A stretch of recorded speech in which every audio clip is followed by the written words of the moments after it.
In the last video, we defined the primary roles and legal responsibilities of being an executor or personal representative of someone's estate.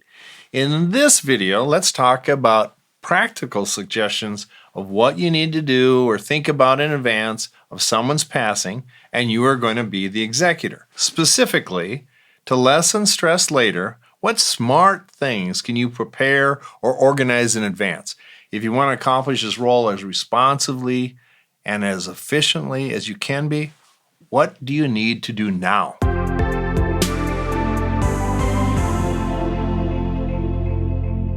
Hi, I'm Pat Zumbush, your YouTube certified financial planner. As they say, there are only two things in life that are certain: taxes and dying. This video relates to the natural occurrence of the latter and is intended to help people prepare for this unique role of executor. Not enough time, attention, and education is paid to this eventuality, and people who are made executor or personal representative of an estate would have it much easier if they did some things in advance.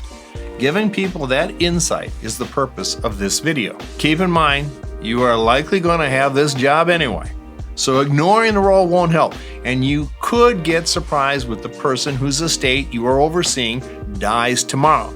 Legally, you don't have to do anything in advance, and you could decline the role when you are called upon. However, do keep in mind that someone has to serve in this executive role, and if you are organized and knowledgeable, it makes it a heck of a lot easier. Let's start that 3-minute money timer, and I'll spit out 20 items I'd suggest you do in advance to make the process a better experience and lessen your stress. Number 1, get honest with the person who's asking you to be executor. Hereinafter, we will call that person the pending decedent, or PD. Tell them you want to accomplish their wishes upon death, but need to get a bunch of things lined up in advance. You need to promise to be confidential about everything, but explain that you can't do your job if you know nothing. Second, inquire whether any legal documents like a will or a trust exist and when it was last updated.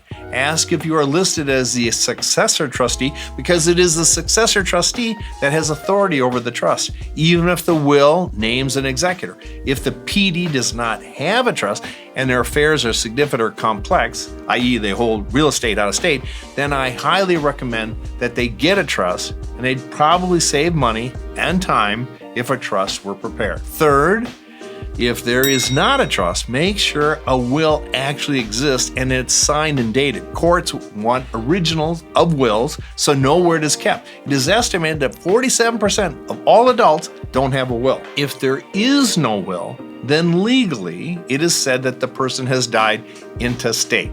At that point, the deceased property is governed by the laws of intestacy, which varies state by state, but you may still be named the personal representative. Fourth, to be helpful, tell the PD to get at least 4 other documents lined up and have them signed. I don't have the time to go through them here, but Google them and they will make sense. Here they are: DPOA for healthcare, DPOA for financial affairs, a living will, and a HIPAA release. Fifth, confirm whether any long-term care insurance exists and where the policy is located if so. 6, make sure you know what life insurance exists, who the insurer is, and the amount of the death benefit. 7, make sure you know where the PT has their investments. Ask them to create a worksheet or write down on a piece of paper what accounts exist and where. Ideally, you'd know the current amounts too, but the PD may not want to give that to you now. 8, ask the PD if beneficiaries are listed on the above accounts. Even if a will says one thing, the beneficiaries listed on the accounts generally take precedence. Later is a bad time to discover that the ex-wife is listed.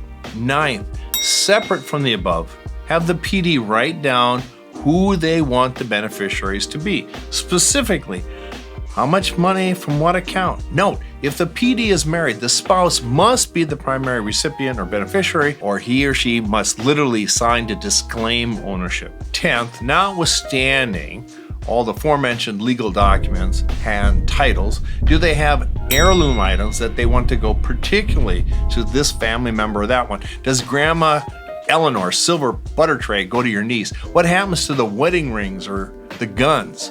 These memory items often have significant emotional comport, and you save a lot of stress later by having the PD decide now.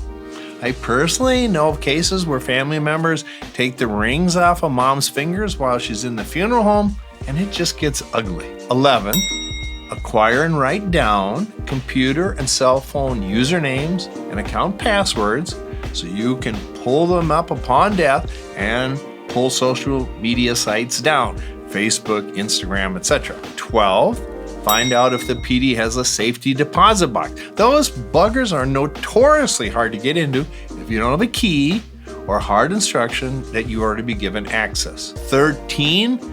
If there is a safe in the house, make sure you have the combination to it. 14. Know if any pets are in the house and what their names are so you don't run into an unfriendly surprise or ignore their care.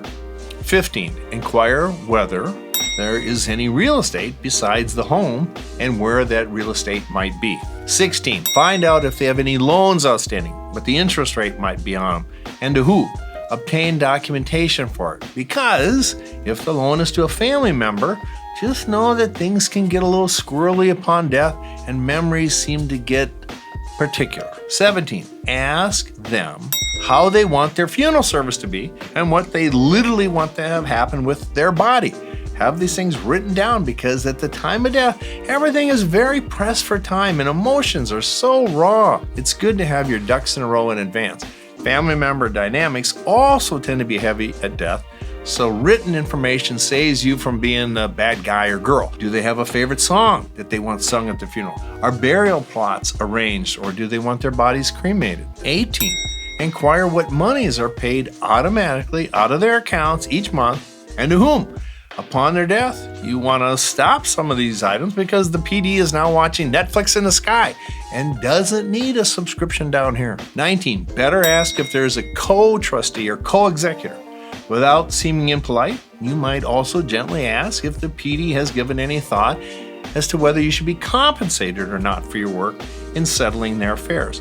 It is not uncommon for some compensation to be paid, either done on an hourly basis or as a percent of the estate. And finally, 20. If the PD is very secretive about affairs, and certainly if they don't want to share information as it relates to the aforementioned 19 items, it would be very helpful to inquire if there is a file cabinet or place in the home where all the important documents are kept. Well, I didn't beat that 3-minute money timer, but then again, do realize that someone who appointed you as executor has worked many years to accumulate what they have now, and it probably will take you more than 3 minutes to get ready for it.